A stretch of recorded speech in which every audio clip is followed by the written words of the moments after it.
আয়াতুল কুরসির ফজিলাত। বিসমিল্লাহির রহমানির রহিম। আপনি কি জানেন কোরআনের সবচেয়ে শ্রেষ্ঠ আয়াত কোনটি? রাসূলুল্লাহ সাল্লাল্লাহু আলাইহি সাল্লাম বলেছেন, আয়াতুল কুরসি হলো কোরআনের সর্বশ্রেষ্ঠ আয়াত। এই একটি আয়াতের মাঝে রয়েছে আল্লাহর ক্ষমতা, জ্ঞান এবং হেফাজতের পূর্ণ ঘোষণা। যে ব্যক্তি প্রতি ফরজ নামাজের পর আয়াতুল কুরসি পাঠ করবে, তারও জান্নাতের মাঝে বাধা থাকে শুধু মৃত্যু।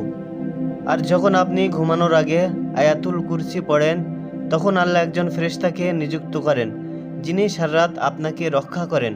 শয়তানও তখন আপনার কাছে আসতে পারে না। এই আয়াত ভয়কে শান্ত করে, টেনশন দূর করে এবং অন্তরে এনে দেয় প্রশান্তি। যে ঘরে নিয়মিত আয়াতুল কুরসি পাঠ করা হয়, সে ঘরে শয়তান প্রবেশ করতে পারে না। আয়াতুল কুরসি আমাদের শেখায়, আল্লাহ কখনো ঘুমান না। তিনি সবকিছুর মালিক এবং তার অনুমতি ছাড়া কিছুই ঘটে না। আজ থেকে অভ্যাস করুন নামাজের পর, ঘুমানোর আগে, ভয় বা বিপদের সময় আয়াতুল কুরসি পড়ার।